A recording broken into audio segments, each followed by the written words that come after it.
Okay, great. Well, hello and welcome everyone. My name's Atlin. I'm one of the Diversity Forum Associates alongside JC Stewart. I've met a few of you and hopefully we'll continue to meet you over the next coming months. Welcome to our Diversity Forum webinar on taking a sustainable approach to EDI, building resilience and dealing with challenges. We're thrilled to have you join us today for what promises to be a very insightful discussion.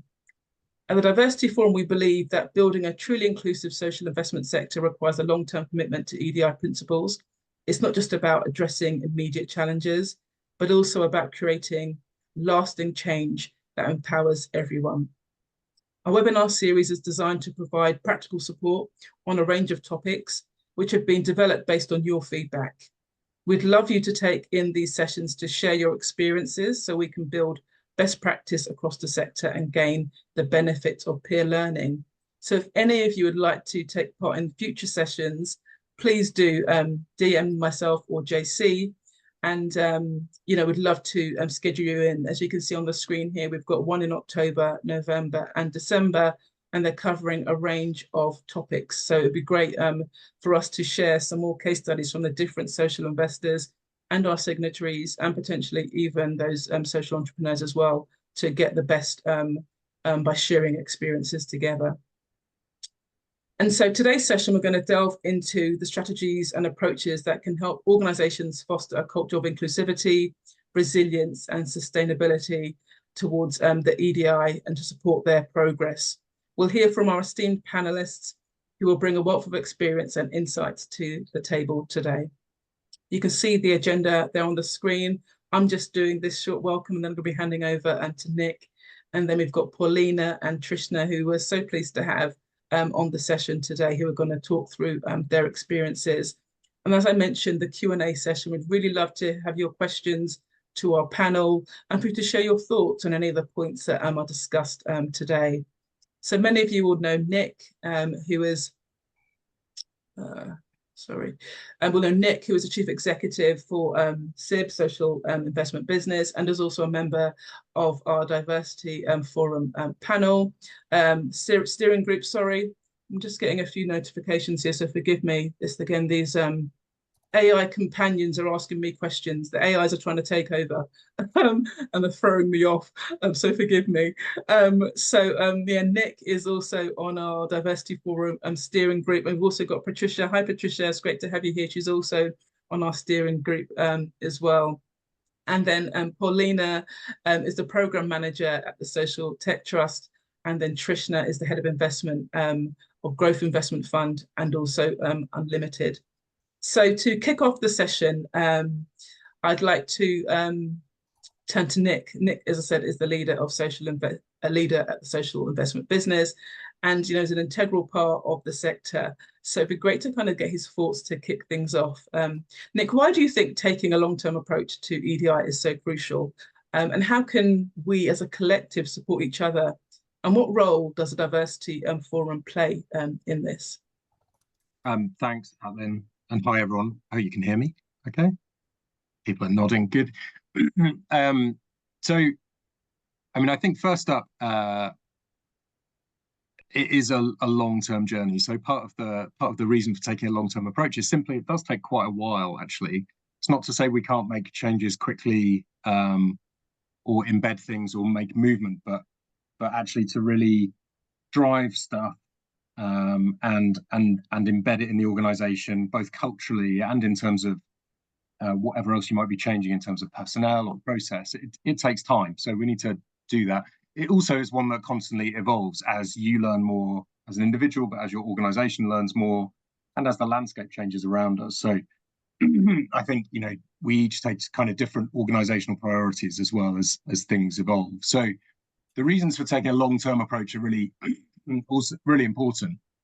I think it's also sort of on the flip side of that, not taking a short-term approach. So what I think we were keen on is, we don't hire like an EDI lead for a year, then kind of literally and metaphorically tick that box and then move on, right? So we've got to be committed to this if we're trying ultimately, as you said early on, to make the sector, to make social investment more accountable and kind of representative to the communities it both hires from, but also serves. And that's the kind of starting point, and that's where the Diversity Forum kind of originated, really, a sort of understanding that it wasn't reflective and representative of the organizations and the communities and the people it was aiming to serve. So that's where it came from. I mean, a tiny bit on SIB, I suppose. I mean, firstly, just to acknowledge that, as one of my colleagues, Daniel at Big Issue Invest, always says, I'm very much kind of Nick template as well as Nick Temple, in that I represent everything that the Diversity Forum's trying to address, I guess. But equally acknowledging that the white, straight, middle-aged men still have a role to play in this agenda in terms of what we can influence and what we can change, and also how we get out of the way at times and give opportunities to others. So certainly at SIB, I definitely inherited, for a few examples, an investment committee that mostly looked like my dad, and had little sector representation, or at least live sector representation. So we set about changing that. It looks very different now, and you can kind of look that investment committee up on our website. We also, though, kind of thought a lot about the kind of processes, both of recruitment, but actually also of kind of applications as well. So often in recruitment, you go with who you know, you go with who looks a bit like you or feels a bit like you. But actually the same can often be true of kind of grantees and investees applying. So organizations you know or look a bit similar or are quite established. And so we started to work on different approaches of kind of, I guess, using a more data-led approach and using kind of blind recruitment on both, actually, to reduce that kind of advocacy and bias that is sometimes there in us all. And then we've also looked more broadly at our kind of workforce, and we're now a remote organization, which both gives us the opportunity to recruit from anywhere and build a really diverse workforce. It plays better to flexibility, which also has helped us with diversity, but also means we're in different locations, which have their own different mixes as well. So lots for us to go on. I think for us, it is a journey we're committed to try to be transparent about.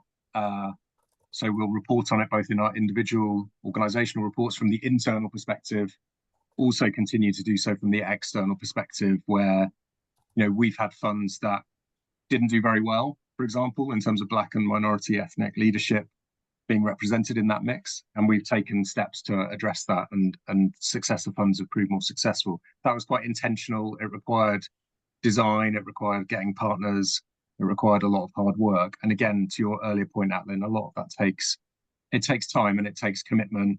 I think we've tried to, I guess, build that commitment and that leadership internally. So it's not just from me, it's from the senior leadership team. It's not just from me, it's from the board. And it's reported to them and comes to them as well as a strategic issue. And that's staying on the agenda, again, literally and metaphorically on the agenda, is really critical. And I think the final thing I'd say is, I mean, that's part of why we've supported the Diversity Forum. So it's been hosted with SIB, but not run by us, I would say, since inception, really. And I think, you know, it gives us the opportunity both to share, like today, share good practice, share learning, share information, share what's coming as well, because there's always something new to learn, or a new area of work for us to think about and prioritize. But also we can hold ourselves to account as well. I think, you know, none of us are perfect on this. None of us have ever got it nailed, got it all sorted. Or if you have, please message me afterwards. So I think that constant sense of, like, actually, we need to be open, we need to be honest with each other, we need to be honest about the challenges we're facing, which bits are difficult, and which bits where actually we could be doing better and we should be moving faster, and we can challenge each other a little bit on that in a sort of forum of mutual respect, really. So that's how I see the Diversity Forum, as a kind of steering group member. But hopefully that sets the scene a little bit, Atlin, for Trishna and Paulina to give their views. That's brilliant, Nick. Thank you so much. Before we move on, though, to talk to Paulina and Trishna, I want to just check. Trishna, did you want to add anything to what Nick said at all? I mean, he's given a really good, comprehensive summary, and also mentioned SIB, but as a steering group member, I don't know if you wanted to add anything as well. Well, I definitely echo everything that Nick said. Thank you all, first of all, for letting me join. I definitely echo everything he said. I think for the Diversity Forum, one of the things I've noticed, I'm not part of an established, like, I don't work for a specific social investment organization. I work more directly with social businesses and so on. So, and when I'm talking to the community out there, I think they would feel quite positive that there is a place like the Diversity Forum where many of the members, all of you and your organizations can come together to really discuss, develop, and deliver on these on what we're talking about around diversity, equity, inclusion.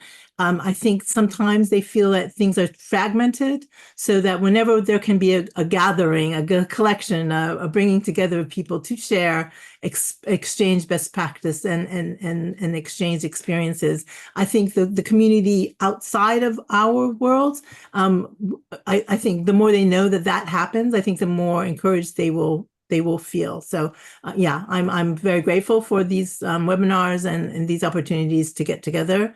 And I hope they can continue in this forum. And again, I hope we can share that these do happen with a wider audience that we are supporting and serving, because I think they will find a benefit to know. And also, in terms of the people that we work with directly, they can maybe feed back in to contribute some thoughts that then all of us here could then bring back to this group. So that's my thoughts.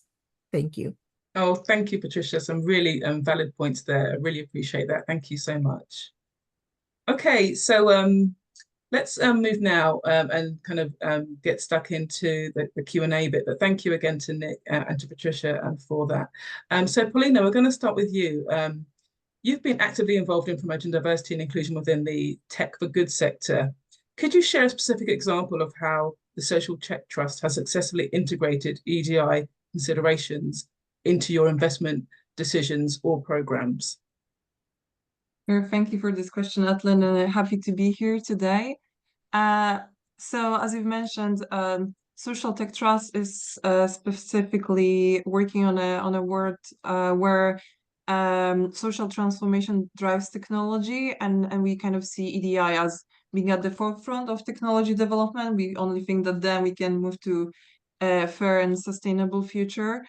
And yeah, so definitely working on EDI has become instrumental to us.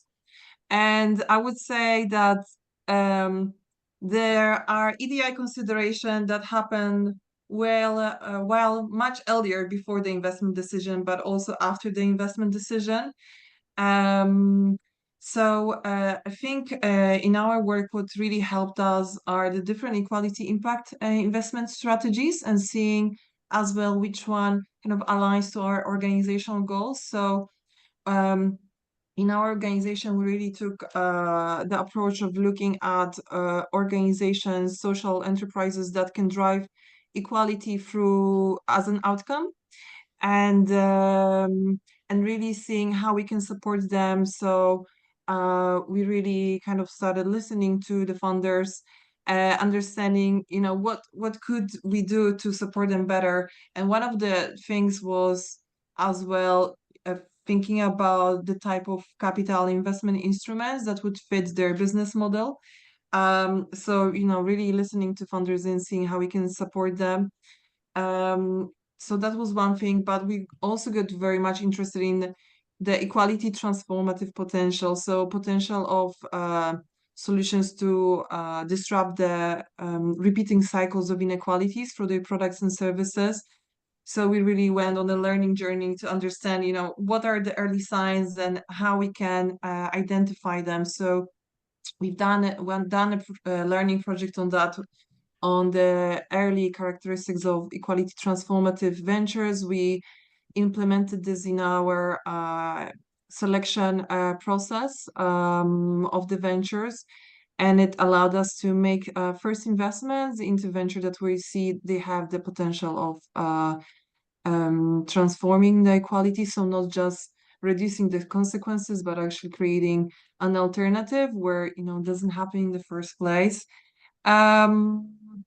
So yeah, I think that's probably what I could say on that. But no, it's a learning journey. So we are constantly, as Nick mentioned, seeing what's the latest, what else we could improve, because EDI is very complex. So you can make changes across your outreach selection, across decision makers, looking at the power balances across all of the phases of the investment decision as well. Yeah, so there's definitely the work is hardly ever done. Exactly. There's always more to do, Paulina. And you've mentioned some really good initiatives there. So thank you for sharing that. But there are challenges along the way, and I guess other organizations are also having challenges. So what are some of those key challenges you've encountered in implementing a sustainable EDI approach, and how have you actually addressed them? Yes. So I think, and it might be a short sentiment, but once you start working on EDI, it might feel overwhelming at first, because you see there's so much to do, and where do I start? So these were initially for sure my thoughts when I started my work in 2021 on that. And I think kind of like what helps is seeing like what you're already doing well and build from that, because you can almost say like to your team in your organization, this is kind of what we are already doing, how we can leverage it further. But also making sure that it's not siloed work. It's not sort of like EDI connected to HR, which quite often happen, but really look at your organizational objectives and then think, how does EDI link to your organizational objectives, and really articulate it. So this way, it helps everyone see the links in the organization, but also then make it practical for everyone. So for us, introducing a annual action plan with a set of actions per quarter was very helpful, and also involving the rest of the team in designing some of the actions, with some guidance in terms of the end goals, what are the North Stars for us, was very helpful, because in the beginning we were kind of thinking what should be those goals, like what numbers should we set when we started off, but kind of like linking it to organizational objectives and articulating how it looks like for us, like how we would like to lead, for example, outreach and selection. It really helped us to be more grounded and practical. But again, like remembering it's a learning journey, so we don't need to have everything figured out straight away, but it's just important to start doing something, and keep checking, reporting regularly, so you can also see the movement and progress. But also the other thing we've introduced are monthly sessions for the team.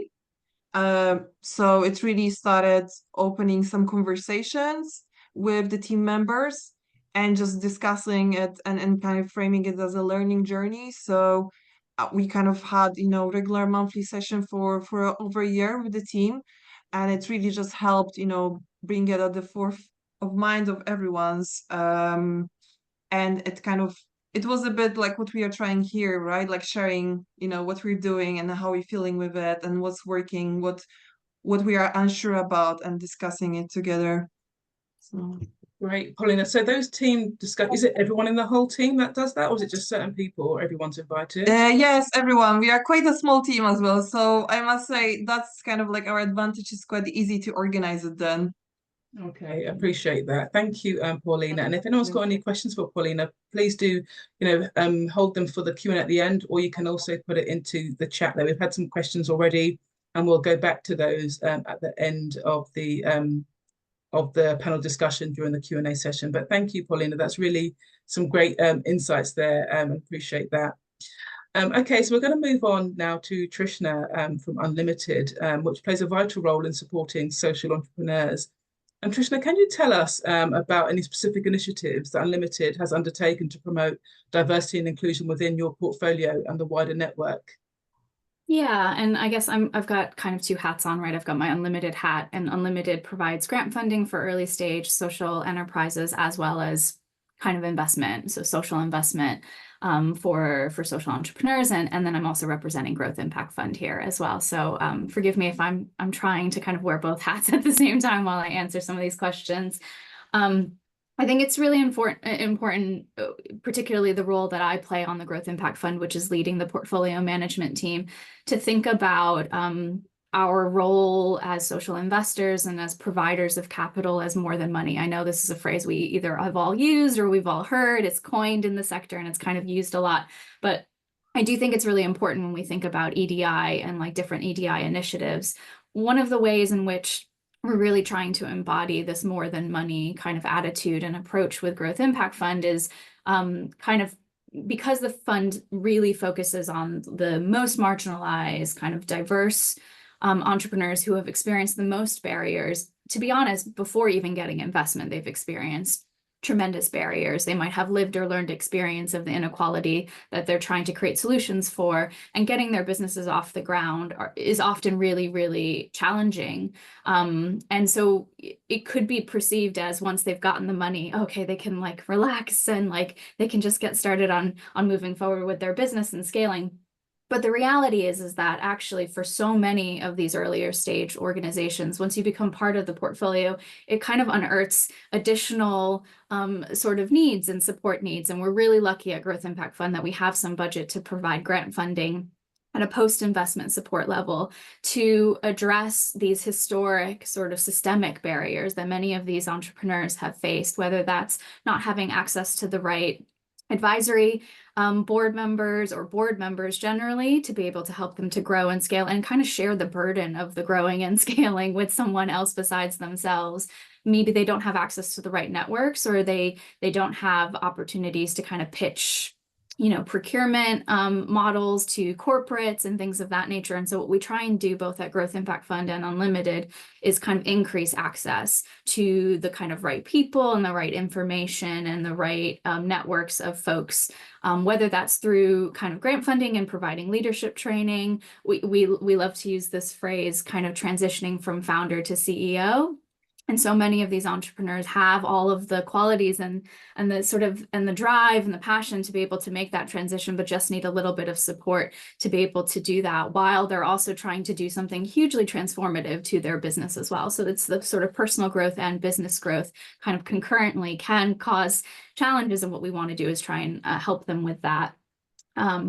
But it can also be non-financial, right? So it could be about bringing the portfolio together to talk about typical challenges that they're all facing or trends that they're seeing in the sector. We have a couple of entrepreneurs in our portfolio who are providing solutions around EDI, whether that's in school, in healthcare, in consumer goods, and you know, events over the summer, you know, provided us an opportunity to bring everyone together to kind of talk and dialogue and solutionize, or even just vent about experiences that they might be having in relation to growing their business as an EDI business, as an example.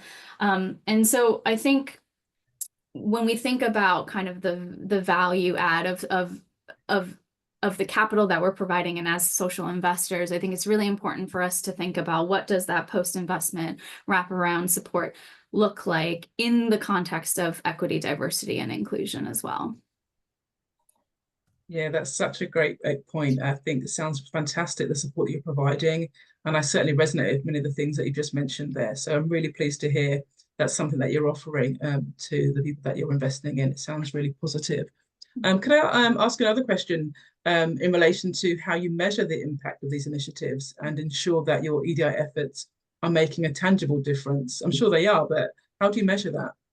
It's a really good question. And I think also we talked a little bit about accountability, right? Measurement and accountability often go hand in hand. And I think it is really important, because it's very easy for me to come here and say, oh, we're doing all these great things, but actually, is it providing the level of support and care and growth potential that is actually needed for these entrepreneurs? We can make a lot of assumptions, but actually, is this really the right path forward?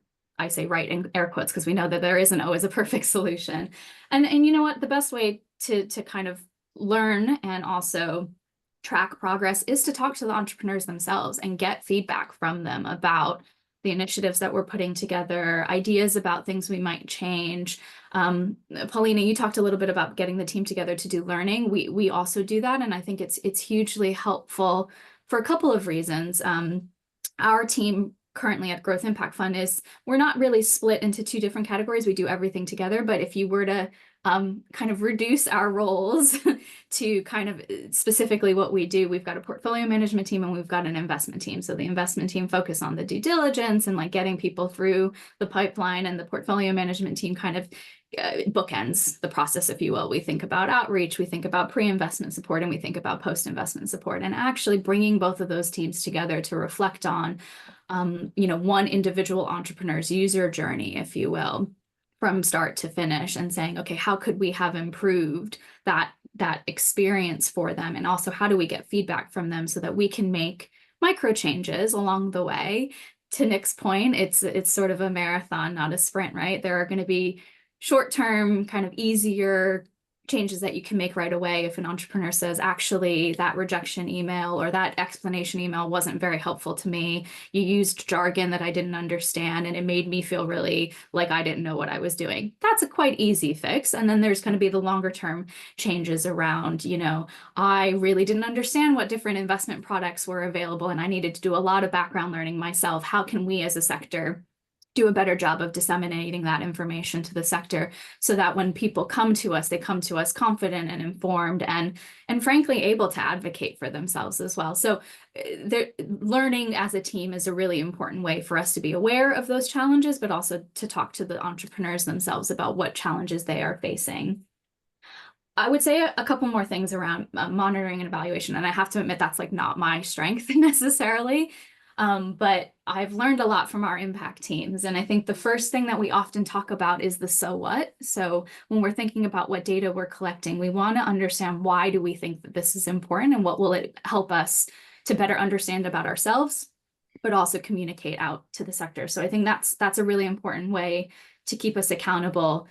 We could, I'm gonna use a slightly like reductive example, but it's one thing to collect data on how many female entrepreneurs you have, and it's another thing to collect data on the female entrepreneurs that have lived experience of the inequality that they're tackling, and understanding why actually that data point is really, really important to us, as is the sort of general demographic information. But like the intersection of the lived experience with the demographic information, and how that actually contributes to a stronger business, right? The value add of that, of why we think certain data points are important, is also really helpful for us when we're measuring kind of impact, and keeping ourselves accountable. I'd also be really remiss, and my impact team will be so mad at me if I didn't plug, we have an impact report that we've just also put out relatively recently. I'm happy to put in a link to it if you want to kind of read more from people who are better able to articulate how we measure our impact. That would be great, yeah, if you could share that, Trishna. But yeah, thank you. Some really great insights there, and hopefully others, will find that beneficial, especially the wraparound support, but also the so what piece. I think were both really great tips. So thanks for sharing that. And I can see that JC is here with us. JC, as an associate within Diversity Forum, I don't know if you wanted to add anything here today. Sorry to put you on the spot, and I didn't preempt you for this, but if you wanted to add anything, I can just see you've come off mute. Hey, JC, how are you doing? Hey, I'm good, thanks. Good, thanks. And thanks for everybody sort of turning up and putting in the insights and so on and so forth. I think it's just really echoing what everybody said.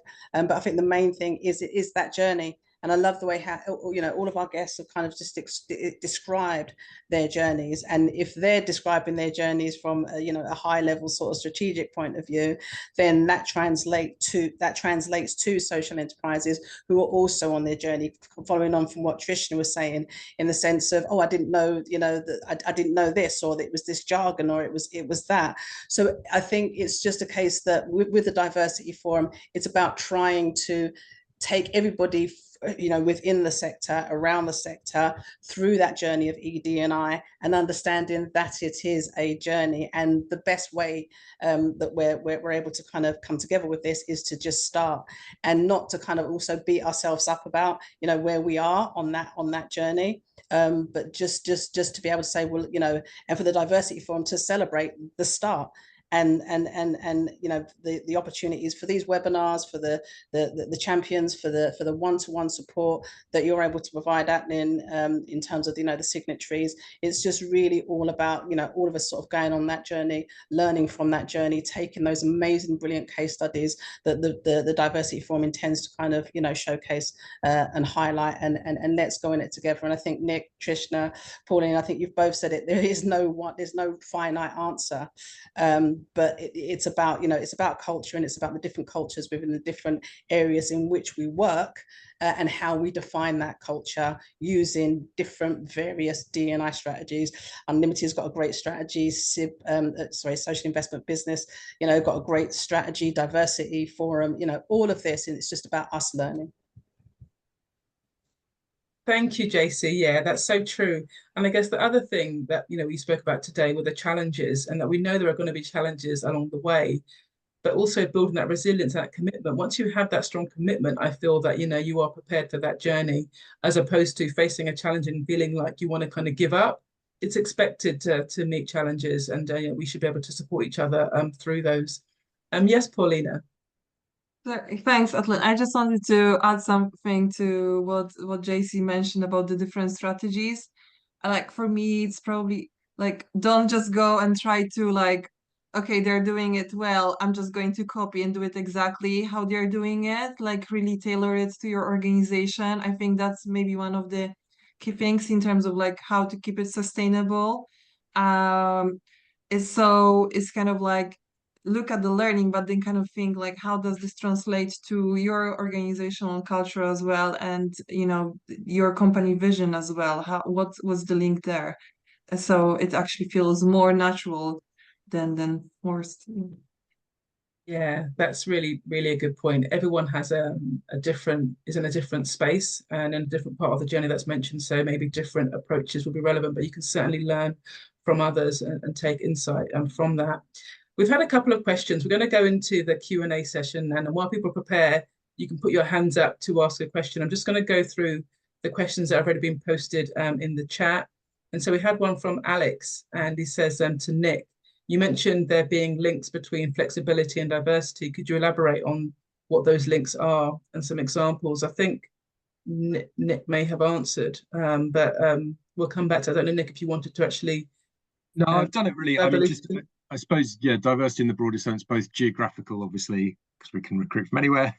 But also, I think specifically the flexibility has helped us with those with caring responsibilities. So either children, as I'm grappling with today, or with elderly parents or other caring responsibilities. I guess also there are those for whom homework is just more suited, right? And sometimes those with physical disabilities not being asked to travel or do a long commute and so on. So there's some aspects of that which just work better for some parts. Admittedly, it doesn't work as well for everyone. So, you know, those who don't maybe have a home working setup and so on. So you need to take it in the round, but it's generally worked for us, I think, in that sense. So I hope that helps, Alex. Happy to talk more. And our director of people was on the call earlier, but I think she had to log off.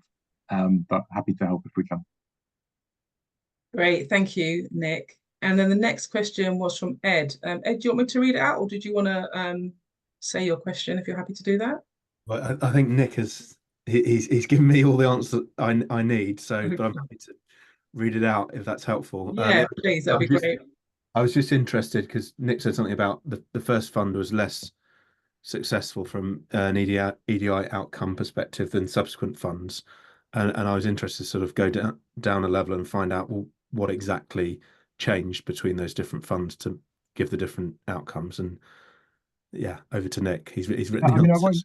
I won't repeat what I put in the chat, I suppose, but just to give you, we looked at, and I say we, obviously, as ever, as CEO, sort of taking credit for everyone else's work, but our data team looked at kind of the 4,000 or 5,000 organisations we'd supported on various funds and programmes and assessed that data. And then I suppose it was really evident to us that, you know, Black and minority-led organisations have been systemically sort of underinvested in. So by their very nature, they were smaller, generally, on turnover.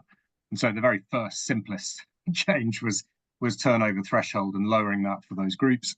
Interestingly, we also ended up lowering it for Scottish and Welsh organisations, because actually there's a similar dynamic there. But anyway, and then various other bits. So really, but primarily also working really substantively with partners who had more legitimacy, better networks, and were trusted to provide support, probably in a way that we weren't originally as well. So they were really critical, helping us design all the different aspects of that along the way. But yeah, much more we can do, I think. And but it shifted, yeah, I think broadly from about 5% on the first fund to just about 30% Black and minority led currently on the recovery loan fund. So it's made a really significant impact. Obviously, Access's money also helped with that. So we did a really generous grant loan mix for those organisations as well. Again, reflecting that they had that underinvestment, the sort of stuff Trishna was talking about as well, systemically. So actually, we needed to bump them up to more where their peers were as well.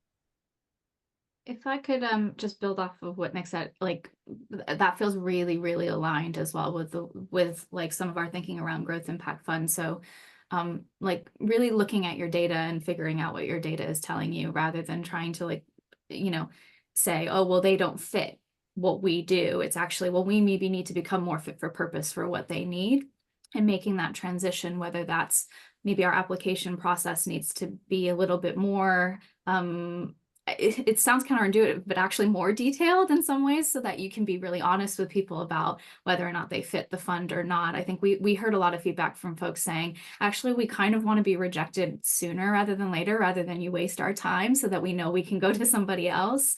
And we want you to give us like good kind of concrete feedback, but only our data would have been able, you know, we have to review the data to be able to kind of understand that.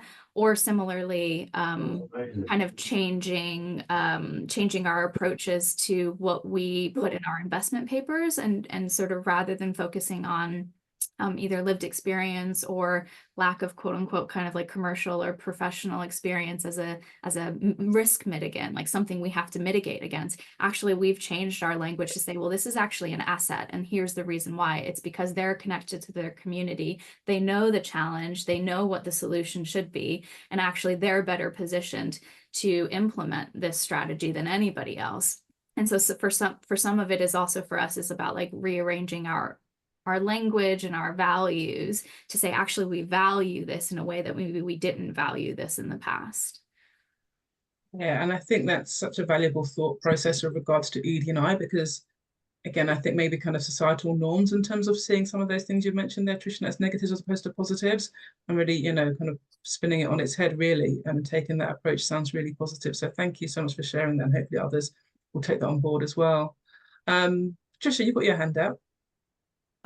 Yes, just so I was really so delighted to hear both Nick and Trishna's sort of explanation of how they've gone about it. In particular, when Trishna spoke earlier, she talked about just acknowledging or knowing that many of the organizations we're talking about, you know, come into the process already at a disadvantage, or already having faced barriers and challenges. So I guess my question to both Nick and Trishna is that what you've just outlined here is so valuable in terms of how you're thinking about it. But, you know, the partnerships, the making the barriers more, accessible, etc. And I just wondered, is there a mechanism where some of that understanding from you as important,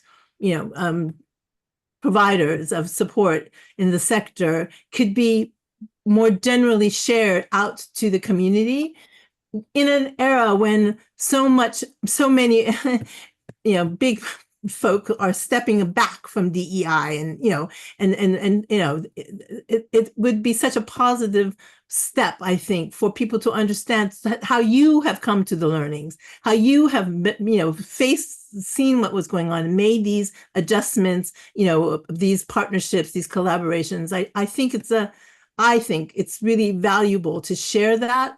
And I just don't know if there are ways that you can do that, again, across the ecosystem. Can I go first, Trishna? Yeah, I only said Trishna to go first because I think Unlimited have been a bit better at some of that sharing of the learning than we have probably. So, and I do think reading their sort of learning post on their learning and their impact report is a good way in. I don't know, Patricia. I mean, I guess that's really what the Diversity Forum is about to some degree, and I do think that's a good forum. I think we can probably take it to other forums too, and definitely Access with that portfolio view they've got of how the different flexible finance approaches are working. We're really interested in how the Growth Impact Fund works, but how the work that Key Fund are doing or Charity Bank is doing and are working as well. So yes, I think you're almost certainly right, but I don't have the answers probably a bit right now. But making use of some of those existing forums, the kind of blended finance collective there is, the Social Investment Forum, the Diversity Forum, and maybe some of the direct partnership connections we have already as well. But yeah, I agree. I think there's increasing amounts of, if not best practice, then good practice in different pockets we can learn from and share about as well. Yeah, and Nick, appreciate the compliments on Unlimited and Growth Impact Fund, but I think I'd be disingenuous if I didn't say it costs a lot of money, right? Like having a learning partner with us in the beginnings of the Growth Impact Fund cost us a lot of money, and we were really fortunate to have budget for that. Not everyone is going to have budget for that. So I think that's a little bit of the elephant in the room to say that, like, yeah, you can do everything really great if you've got enough budget, right? And you've got enough people and sort of willpower. So how do you do it? How do you do it exactly to Nick's point, leveraging the existing networks that already exist? And I do think Diversity Forum is a really helpful forum for that. I think something that we as a team are exploring, because capacity is always constrained for everybody, but I think sometimes we use that a little bit as an excuse, and I know my team is going to hate me for saying that.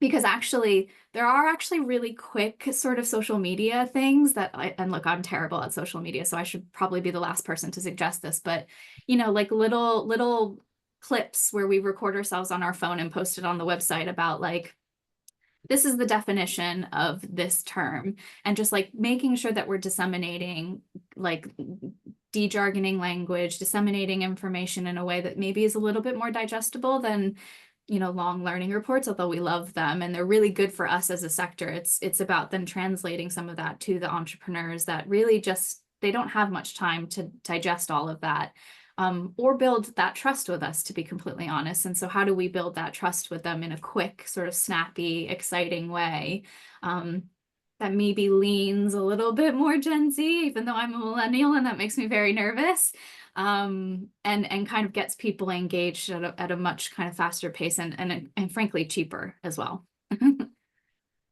Thank you, Trishna and Nick. I think some really good suggestions there in terms of how we can kind of share best practice in this space. And in fact, the next webinar that's happening on the 2nd of October is about building a more inclusive funding process and best practice. So again, we can kind of go into this in more detail, but I do think creating awareness about what you're doing, but also I think kind of what Trishna explained really well was the impact and why it's important to have this information and what impact it's going to have on the social entrepreneurs and those people that are trying to access the funding. I think sometimes we're saying you can do this, but without knowing why you should be doing it, I think is a really key part. And this is where the best practice comes into play, but also just opening your mind to that. Because if you haven't got the lived experiences of those people, or you're not asking them, sometimes it's hard for you to come to those conclusions, to realize what you could be doing better. So I think it's about creating awareness with amongst each other in the social investment space, but also, like Patricia was saying, in terms of those social entrepreneurs and reaching out to them and letting them know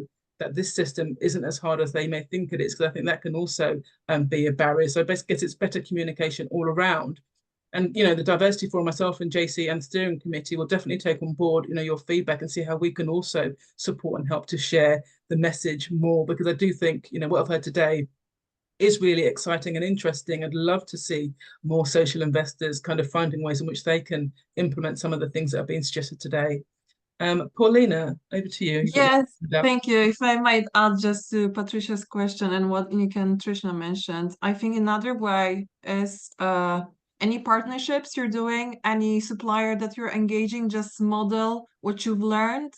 So it could be some recruitment agency or some venture scout, and kind of tell them, like, this is how I'm doing selection at the moment. This is why I am doing it.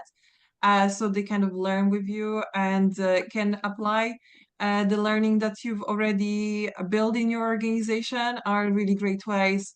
And, instantly it starts happening. So it's not just sharing and reading, of course, which is important, but actually you can take steps together on that learning collectively.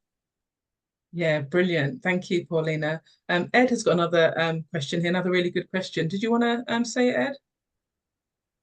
Okay, thank you. Yeah, and I'm not a psychotherapist or a psychiatrist or a psychologist, so I'm straying into territory that I don't fully understand, but I have been reading about it. So I've been reading a guy called Gabor Mate. I don't know if anyone knows, and it's called The Myth of Normal, and it's a fascinating book. And it talks about the impact of society generally on mental and physical health and the interconnectedness of all of that. And you know, one of the sort of areas that it considers is prejudice, you know, racism, other things, inequality, and how that impacts mental and physical health. And so my question is saying, I agree with this assertion that lived experience produces ultimately a stronger business, better insights into, let's say, customers and communities. But also, do the panel agree that this territory also comes potentially with unresolved trauma, and therefore we're talking about post-investment support, and often that in the social investment world will be quite technocratic, you know, business, financial, etc.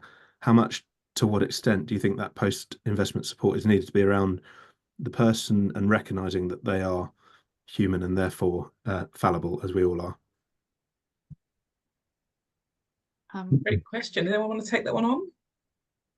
I'm happy to jump in again, and sorry if I keep jumping in first. So if somebody else wants to go, that's fine. But I think this is a really important question. It's a really, really good question, and it's one that I know I personally don't have a perfect or a good solution to, but I can talk a little bit about how our team focuses on this.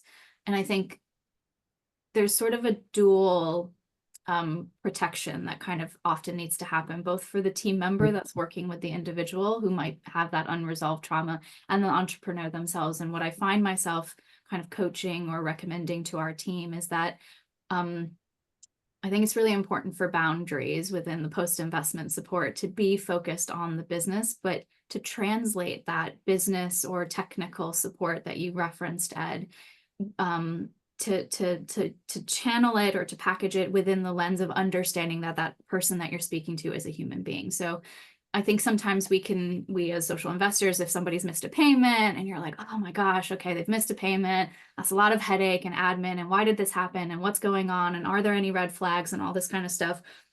What I find is that we often go first to, like, how are you doing as an entrepreneur? We ask them, is there anything going on right now that we need to be aware of, that you feel comfortable sharing with us? Obviously, we have to be careful about safeguarding and things like that, but we've got safeguarding procedures in place at Unlimited. But ultimately, it's not the responsibility of the portfolio manager necessarily to address trauma. They're not trained. They could do more harm than good in that sense. But I do think it is important that we package the technical support within that context of someone might be going through a really hard time.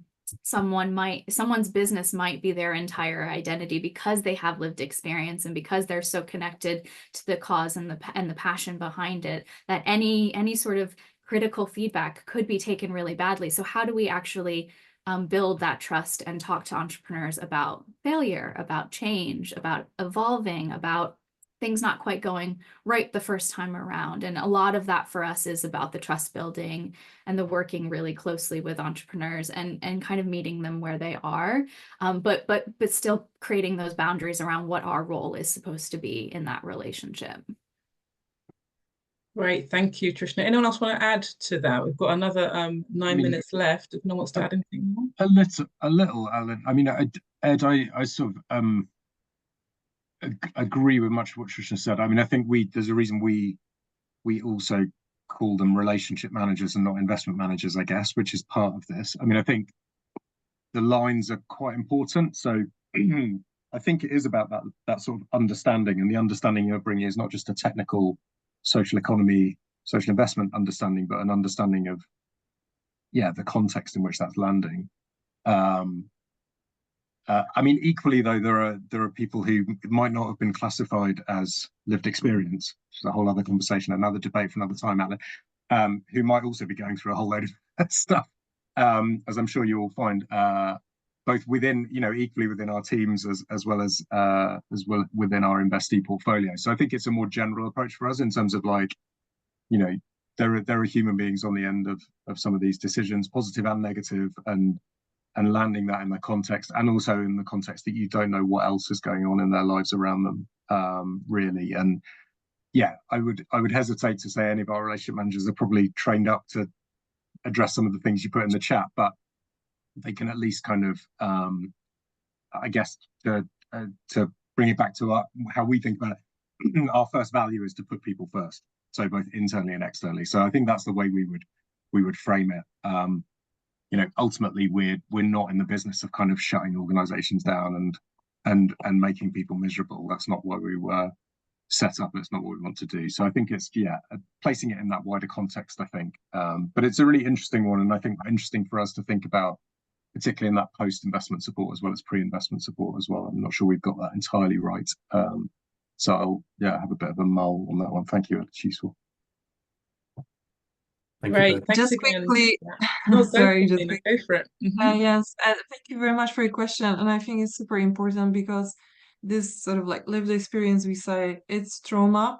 So it's good to kind of link it. And but I think just actually being aware that, like people working in those challenges, it is connected to trauma, being aware of this in the conversation as well. And like how Nick and Trishna mentioned, just like being human, like just having a conversation and then trying to understand.